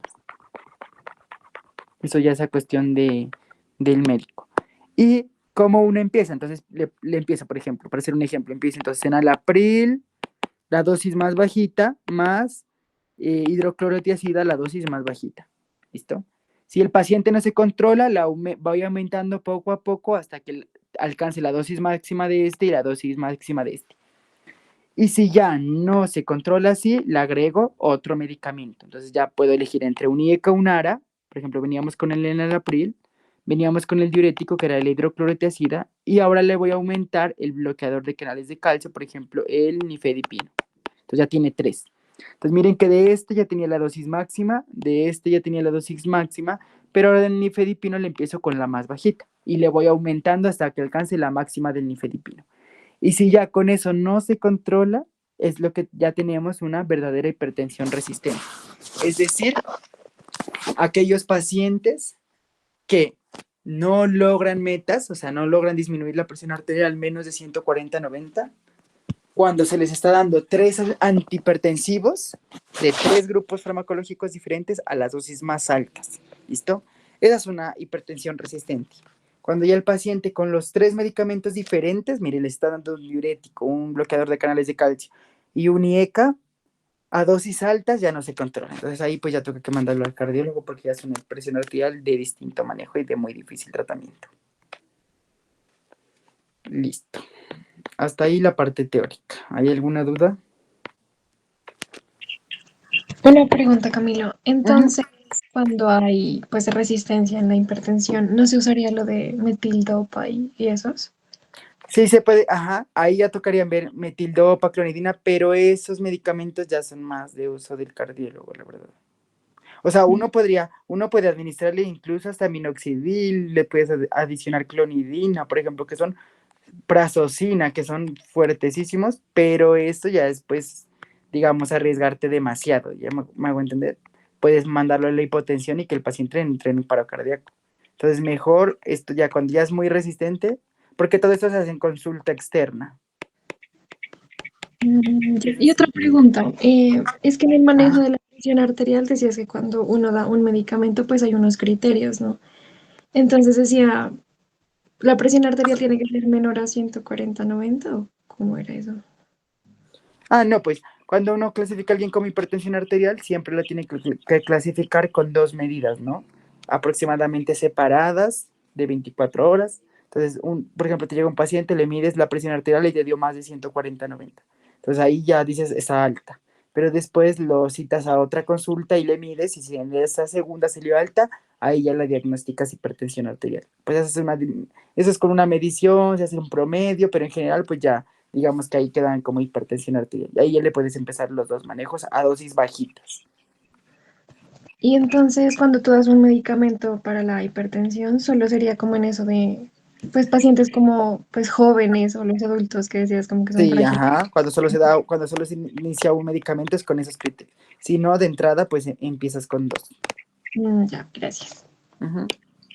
Porque se han hecho estudios en los que se determina que ya las monoterapias a dar solo uno, ya eso ya no funciona. Que lo que más funciona es empezar con dos.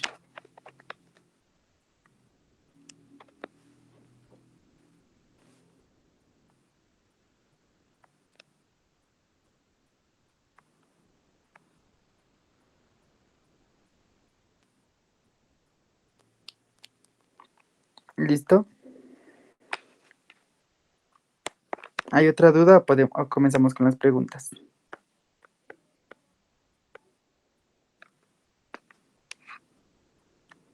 No sé si hay alguna otra duda o las preguntas. No, Camilo. Espérenme un ratico, responde ese mensajito y ya.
Listo.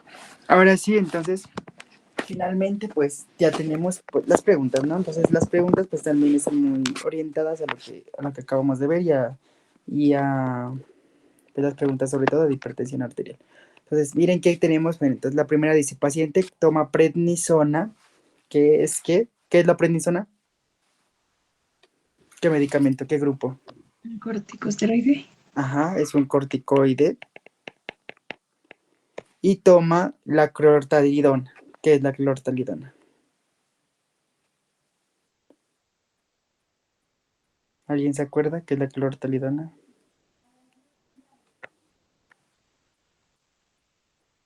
¿No?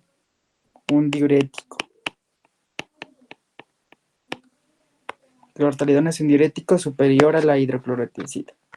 ¿Listo? Entonces miren que tenemos un corticoide y un diurético. Entonces el paciente toma corticoide y hace 15 días inició manejo también con un diurético.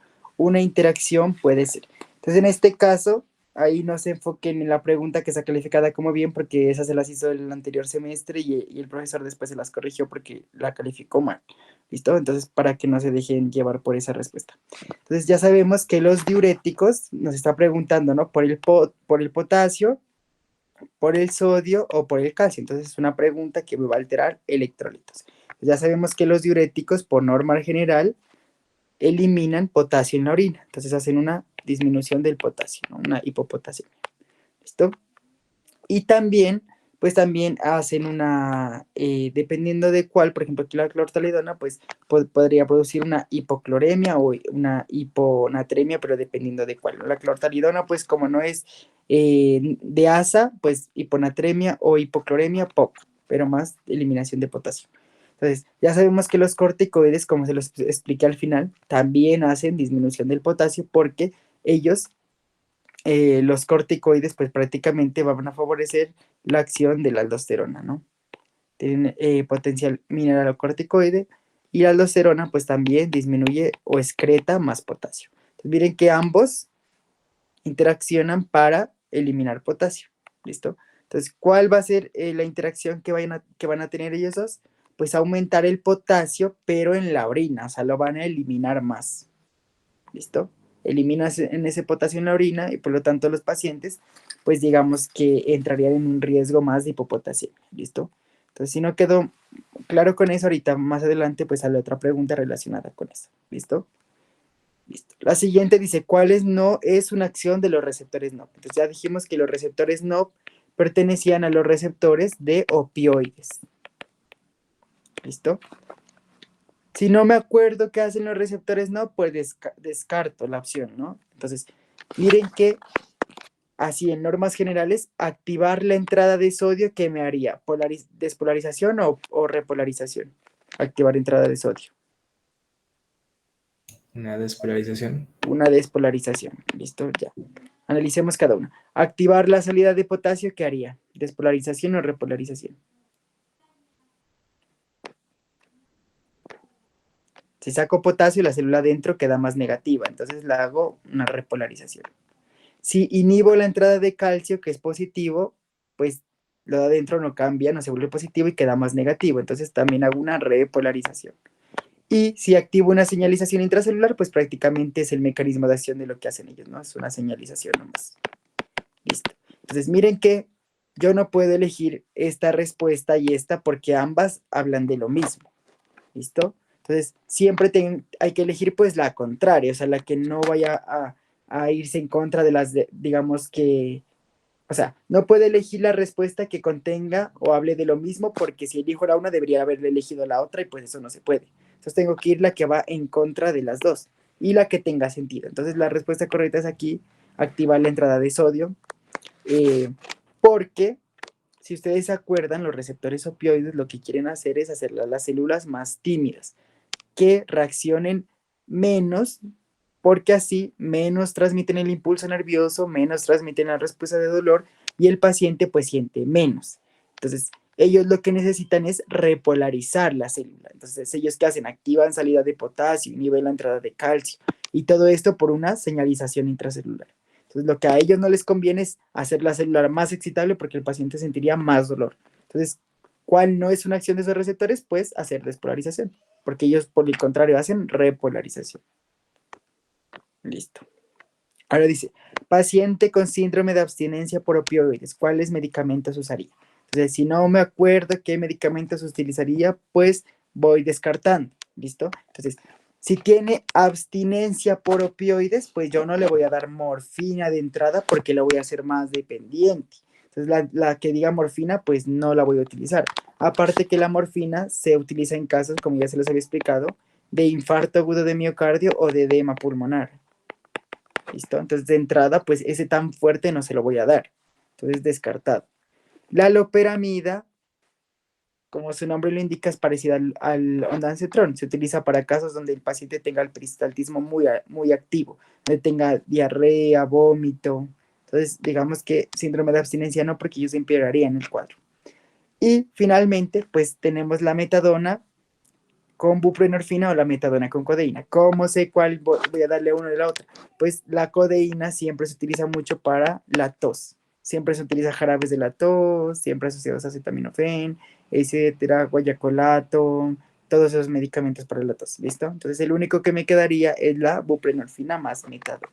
Entonces si nos vamos a ver, a hacer un repaso, porque eso ya se los he explicado. Entonces vamos a hacer un repaso. Ustedes miren que aquí, donde tenemos las indicaciones de los usos, aquí, ¿dónde está? A ver, espérenme. Aquí. Sabemos que el síndrome de abstinencia se trata con metadona o buprenorfina, porque la tos más relacionada con la codeína siempre, la diarrea con la loperamida y el edema pulmonar o el infarto agudo de miocardio con la morfina. ¿Listo? Pero pues así uno puede ir descartando. Ahora bien, entonces ¿se acuerdan que habían unas moléculas como las interleuquinas, la histamina, la bradicininina, la serotonina, las prostaglandinas, que actuaban en tres cosas, ¿no? Inflamación, dolor y fiebre. ¿Listo? Entonces, ¿qué hacía la interleucina 6? Compartía más las actividades inflamatorias y pirógenas. Entonces, para que se recuerden de lo que estoy hablando, espérenme, voy a guardar esto. Ya, para que se recuerden de lo que estoy hablando, ¿dónde esto? Acá. Entonces, miren aquí que hay unas moléculas más asociadas a inflamación, otras más asociadas a dolor y otras más asociadas a fiebre. Entonces, la interleuquina 6 es una molécula que está más asociada a fiebre y más asociada a inflamación. Pero miren que varias se comparten, ¿no? La histamina y la bradicininina y la serotonina también están en inflamación y también están en dolor. El factor de necrosis tumoral está en fiebre y también está en inflamación. ¿Listo? Entonces ustedes tienen que ir así pues estudiando pues más o menos cuáles están compartidas, ¿no? Las moléculas más importantes, digámoslo así. Entonces, pues aquí lo más importante es inflamatorio y pirógeno. Listo. Ahora sí, esa pregunta es bastante interesante porque habla de un mecanismo de acción de un medicamento, la cual, pues en niños, digamos que es bastante peligroso. Entonces yo me acuerdo que les expliqué que la aspirina tiene dos reacciones adversas en niños. La primera es que produzca un asma atípico, entonces se le dio la aspirina y produjo de la nada un asma de carácter idiopático en los niños, solo como porque sí, digámoslo así. Y la segunda es el fenómeno de Rayleigh, que es que los pacientes con solo esa administración de aspirina terminen en una insuficiencia hepática severa. Entonces, este ácido acetilsalicílico está totalmente contraindicado en niños por este fenómeno de Rayleigh. O también puede estar contraindicado en niños por el asma atípico, digámoslo así, que pueden generar. Ahora sí, este sí es una pregunta bastante sencilla. Paciente con dolor tipo cólico, el analgésico más indicado es. Entonces, de todos estos, ¿cuál nos serviría para el cólico? Entonces, ¿qué es el cólico? Es un dolor que va a un aumento progresivo, llega, como decir, al clímax a lo máximo y después quita. Ese es el cólico. Y se repite constantemente. Entonces llega durísimo, se quita, llega durísimo, se quita, llega durísimo, se quita. Entonces ese es el dolor tipo cólico. Entonces, ¿en qué pacientes los vamos a ver en ese? Pues pacientes que tengan dolor pues gastrointestinal principalmente. Entonces, todos estos medicamentos, ¿cuál es un antiespasmódico? La dipirona. Entonces, la dipirona era analgésico, antipirético y antiespasmódico. Entonces, el ibuprofeno no es antiespasmódico, solo es analgésico, antipirético y antiinflamatorio. El acetaminofén solo es analgésico y antiinflamatorio. Digo, analgésico y antipirético. Y el celecoxib, pues también lo podemos traer como analgésico, antipirético y antiinflamatorio. Pero principalmente, pues ninguno de esos es antiespasmódico. Lo único que es antiespasmódico es la dipirona. ¿Listo? Ahora sí, ¿cuál es la relación correcta? Nos va a hablar de una interacción. ¿Listo? Entonces, cuando hay, digamos, interacción entre el ácido acetilsalicílico y el efecto úrico-súrico no disminuye, aumenta. Entonces, el efecto del ácido acetilsalicílico es que aumente el efecto úrico-súrico. ¿Listo? Entonces, si le estamos dando a un paciente, por ejemplo, los medicamentos úricos como el Probenecid, esos medicamentos hacen que el ácido úrico de la gota de los cristales se boten por la orina. Entonces, el ácido acetilsalicílico aumenta ese efecto, ¿listo? No lo disminuye. Ahora sí, la hidroclorotiazida disminuye el efecto del alopurinol. ¿Listo? Entonces, por el contrario, ay, no, perdón, espérense, aquí me equivoqué. Ese sí lo disminuye, perdón, es totalmente lo contrario, ese sí lo disminuye. La hidroclorotiazida aumenta el efecto del purinol, ese es el que se aumenta el efecto del alopurinol. Entonces, cuando nosotros tenemos un paciente con gota, el alopurinol pues nos está sirviendo para inhibir la xantinoxidasa, ¿no? Y la xantinoxidasa es la que creaba el ácido úrico. Entonces, si yo le doy hidroclorotiazida a un paciente, no disminuye el efecto del alopurinol, sino que lo aumenta. Entonces, prácticamente pues lo estaríamos, como decir, beneficiando al paciente, ¿listo? Otra sería que el hidróxido de aluminio aumente la absorción de febuxostat, pues prácticamente esto no ocurre porque el hidróxido de aluminio es lo contrario, disminuye la absorción de febuxostat, alcaliniza el medio y hace que el paciente, pues, digamos, lo absorba menos.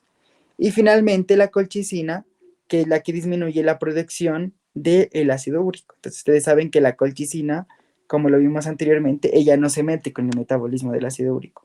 Lo único que hace es inhibir la inflamación. Entonces inhibe que los leucocitos, los macrófagos, pues vayan a, digamos, a todo lo que tiene que ver con el sitio de la inflamación y pues actúan. Entonces la colchicina lo que hace es pues disminuir esa producción de leucocitos, pero más no de ácido úrico. Entonces pues la respuesta correcta sería esta. El ácido acetilsalicílico disminuye el efecto úrico-súrico. Entonces no le vamos a dar ácido acetilsalicílico a un paciente que tenga Probenecid, por ejemplo, que es el medicamento úrico-súrico. Ahora sí, esta pues es bastante fácil. Solo es una pregunta, digamos, de teoría, en la cual nos está haciendo un resumen de la glándula suprarrenal. Entonces, la glándula suprarrenal se divide en dos, ¿no? Corteza y médula. La corteza se divide en tres, ¿no? La más externa, que es la glomerular, y produce aldosterona. La media, que es la fascicular, cuyas células se denominan espongiocitos, y produce cortisol. Y la reticular, en la que donde se producen los andrógenos suprarrenales. Esa es la corteza. Y la médula tiene dos tipos de células, ¿no? Las cromáfines y las ganglionares simpáticas. Las ganglionares. Y ellas producen dos sustancias, las que se conocen como las catecolaminas, la adrenalina y la noradrenalina. Listo. Entonces, ¿cuál es la relación correcta? Entonces, ¿espongiocitos con médula? No, porque los espongiocitos tienen que ver con la corteza. ¿Espongiocitos con corteza y cortisol? Sí. Muy bien, que sería la misma zona fascicular. ¿Células ganglionares con médula? Está bien, pero ¿producen cortisol? No. ¿Y células ganglionares con corteza? No, porque son con médula. ¿Listo? Entonces, es una pregunta prácticamente teórica. Ahora sí, bien acá. Dice, respecto a los corticoides, es cierto que, entonces, si tengo un corticoide, ustedes saben que los corticoides también afectan el metabolismo del calcio. Entonces, pues si no me acuerdo cuál era el mecanismo principal, pues yo tendría que empezar a descartar las que no tienen sentido. Entonces, si yo tengo una disminución de la absorción intestinal, digo, una disminución de la absorción renal, ¿produciría hipocalciuria? Pues sí, esa tiene sentido, porque si yo estoy absorbiendo menos a nivel renal, pues perdón, no. Si yo estoy absorbiendo poca a nivel renal, pues mucha va a salir en la orina, porque si yo no lo regreso a la sangre, pues se lo va a eliminar. Entonces, esta no tiene sentido. ¿Listo? Entonces, lo normal es que tenga hipercalciuria por disminución de absorción renal, entonces esa no tiene para nada sentido. Entonces, si yo absorbo poquito, en la orina tiene que salir hartísimo. Entonces, hipocalciuria no puede dar, tendría que dar hipercalciuria. ¿Listo? Ahora sí bien, podemos analizar otra, ¿listo? Entonces, Miren que esta de acá es la respuesta que sí tiene mucho sentido, que es la contraria a la que debería estar acá abajo. Entonces dice, produce hipercalciuria por disminución de la absorción intestinal. Claro, porque si poco absorbo, pues mucho va a salir en la orina. Entonces así tiene sentido. Eso sí me quedo con esa respuesta. La otra dice, produce hipercalcemia por aumento de la absorción renal. También puede ser porque si aumenta la absorción renal, produzco mucha hipercalcemia. Tiene mucho sentido, así puede ser también. Y la otra dice, produce hipercalcemia por aumento de la resorción ósea. Si hay resorción ósea, quiere decir que el hueso se está rompiendo y está liberando calcio a la sangre. Entonces, esa también tiene mucho sentido. Entonces, miren que las tres de arriba tienen mucho sentido, pero puedo eliminar una. Elimine una, ¿no? Entonces, ahora, ¿cómo sé cuál es la respuesta? Pues principalmente porque los corticoides afectan el calcio, pero a nivel intestinal. Entonces, ustedes, para que se acuerden, cuando uno se toma el corticoide es como si fuera el intestino y atrapar ese calcio y no hiciera que se absorbiera a nivel intestinal. Lo atrapa a nivel intestinal y lo bota por la orina. Entonces, la respuesta correcta sería, produce una hipercalciuria por disminución de la absorción intestinal. ¿Listo? Ahora sí viene la pregunta abierta que dice, paciente hipertenso con diabetes, explique de forma completa el manejo y diga mecanismo de acción, RAM principal de los medicamentos usados, etc. Entonces tenemos un paciente que es hipertenso y es diabético, ¿no? Entonces, ¿se acuerdan que dijimos que los IECAS había que tener harto cuidado porque podían causar riesgo de hipoglicemia, ¿no? Y en cuanto al, ¿qué es? Y en cuanto a los diuréticos de ASA, no, mentira. Entonces, en cuanto a los diuréticos tiacídicos, también había que tener mucho riesgo porque podrían causar resistencia a la insulina, ¿no? Entonces, en este tipo de pacientes, mejor tener mucho cuidado con este tipo de medicamentos. O sea, uno los puede iniciar, sí, pero pues es preferible mejor que en un diabético elijamos otras opciones. Entonces, no elegir, digamos, hipoglicemiantes o que favorezcan la resistencia a la insulina. Entonces, ¿qué dice la guía? Entonces empiece con un IECA o un ARA más un diurético o un bloqueador de los canales de calcio. Entonces, como los IECA no los vamos a utilizar mucho porque son tienen mucho riesgo de hipoglicemia, entonces yo puedo utilizar un ARA. ¿Listo? Entonces puedo utilizar un ARA. ¿Listo? Y acá, como los diuréticos tiacídicos pueden generar resistencia a la insulina, pues yo podría utilizar un diurético de ASA o irme con un bloqueador de los canales de calcio. Ahí sí, cualquiera de los dos. Entonces, ¿cuál sería el mecanismo de acción? Pues ustedes ya lo saben, ¿no? Si ponen un ARA, pues decir qué mecanismo de acción es este, y si ponen cualquiera de los dos, pues qué mecanismo. Eso ya lo vimos. ¿Cuál RAM principalmente de los medicamentos usados? Pues si es un ARA, principalmente pues van a tener todo lo que ya dijimos, que sería hipotensión, pueden tener, bueno, principalmente hipotensión, ¿no? Es la más importante. Pero también pueden tener, ¿cómo es que se llama eso? Y hipopotasemia. ¿Listo? Y si es un diurético, por ejemplo, pues alteraciones electrolíticas que ya vimos que era hipopotasemia, hipocloremia, hiponatremia, etcétera. ¿Listo? Entonces ahí vamos colocando eso. Y ya, eso sería como todo. Pues obviamente aquí queda más largo porque pues hay que explicar el mecanismo de acción y todo eso. ¿Listo? Pero eso es lo en general. Y las últimas dos preguntas de aquí es lo que les había dicho del hiperaldosteronismo primario. Entonces, ¿cuándo se contraindica el uso de hiperaldosteronismo primario? Entonces, ¿qué es el hiperaldosteronismo primario? Entonces, produzco mucha aldosterona, por lo cual secreto mucho potasio. Y al secretar mucho potasio, pues yo no le puedo dar un diurético que me favorezca la eliminación del potasio, ¿listo? Entonces, de una descarto espironolactona. ¿Por qué descarto espironolactona de una? Porque la espironolactona es un ahorrador de potasio, entonces eso sí le voy a dar. Ese es el que debería darle, de hecho. ¿Listo? Entonces, ese sí tengo que darle. Entonces, ¿cuál no le voy a dar a un paciente? Pues un diurético de asa, porque esos favorecen la eliminación del potasio. ¿Listo? Entonces, ¿qué hacen? Una intensa hipocalemia. ¿Listo? Como favorecen la pérdida de potasio, pues no le voy a dar porque esos pues empeorarían el cuadro. Y finalmente, si tengo un paciente con un antecedente de trombosis venosa profunda, ¿cuál medicamento usted no usaría. Entonces ya vimos eso, se lo recuerdo acá,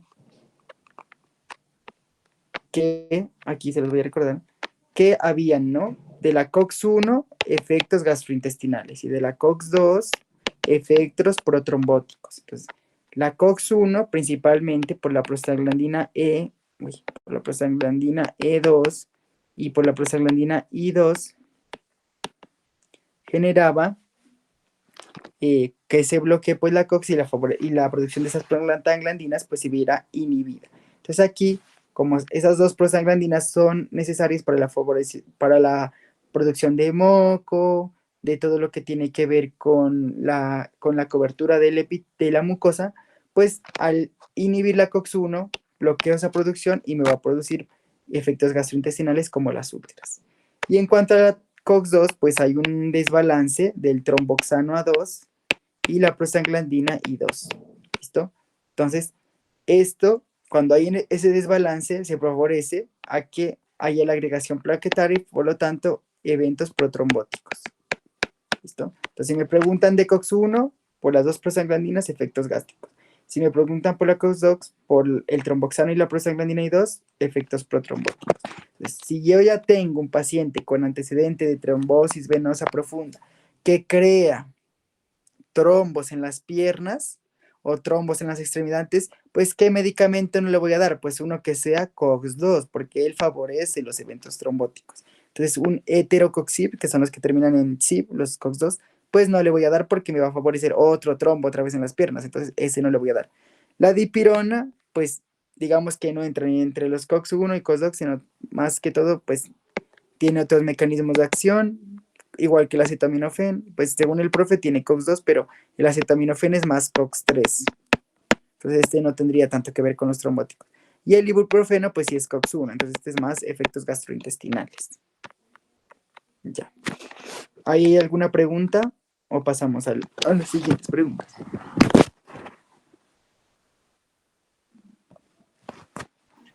Camilo, ¿puedes explicarme la de la hidroclorotiazida? Pues ¿Dónde creo sale, doctor? que ácido acetilsalicílico, ¿por qué es esa?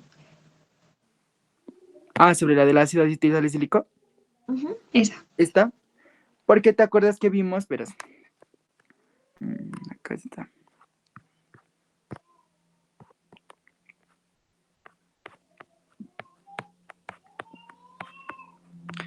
Estaba por aquí. Ah, mira aquí.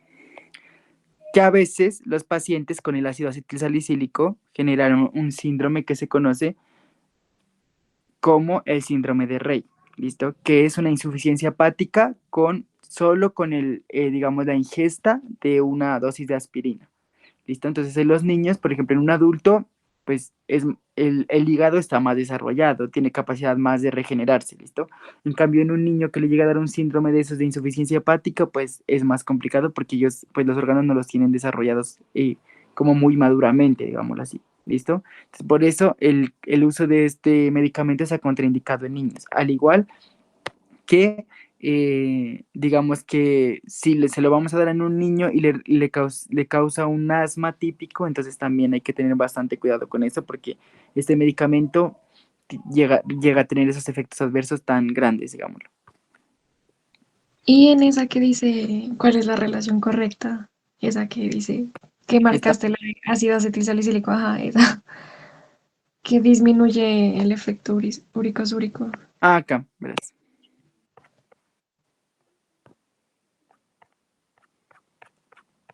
Mm, mm, mm.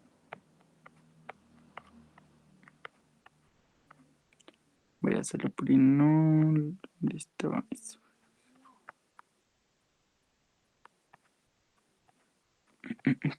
Ah, mira.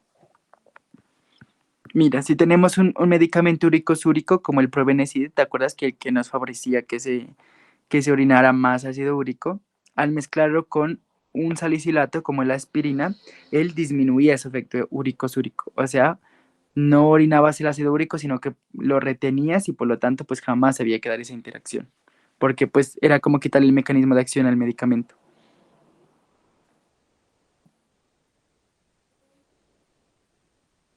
Ya, gracias. Ujú.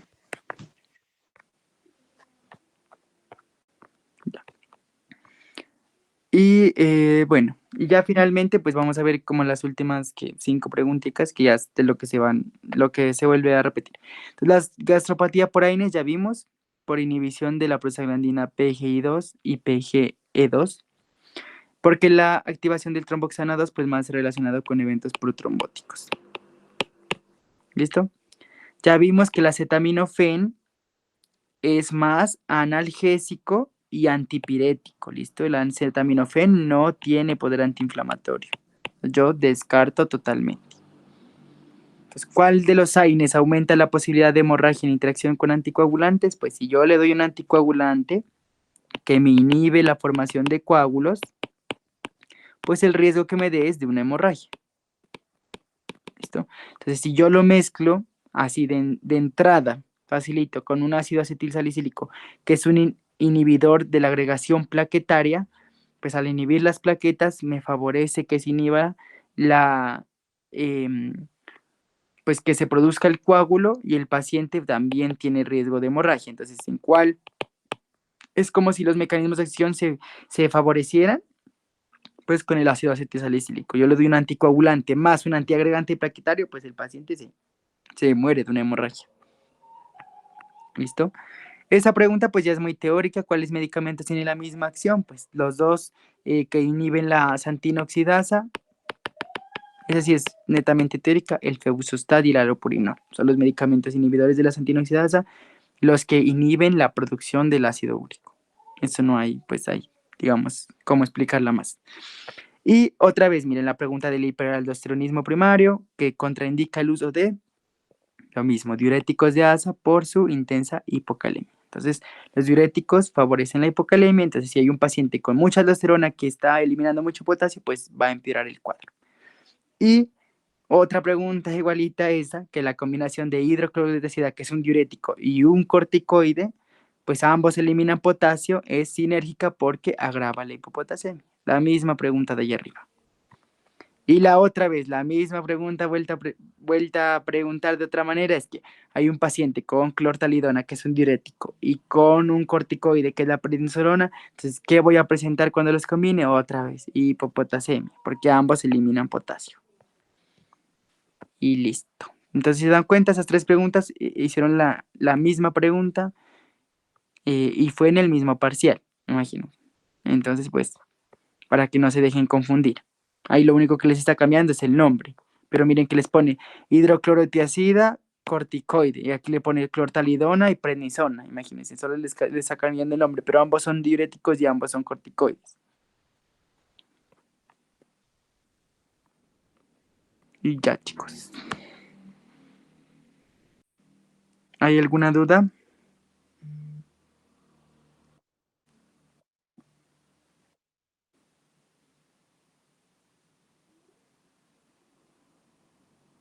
No, está feo ese parcial.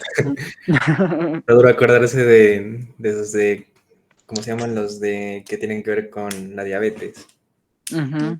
Sí, sobre la Y diabetes. más recuerden, siempre estudien más las interacciones, siempre las interacciones y los efectos adversos, más las interacciones y los efectos. No, Porque el eso- mecanismo de acción es como, bueno, no tan difícil de aprenderse. Una pregunta entonces, en ese caso de la diabetes, uno no puede usar los IECA, ¿no? O sea, sí se pueden usar, pero hay más riesgo de que el paciente tenga efectos adversos.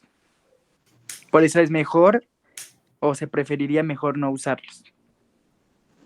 Obviamente, puede que tenga, por ejemplo, un paciente de diabetes y yo le dé un IECA y nunca le pase nada. Pero pues el riesgo va a estar ahí.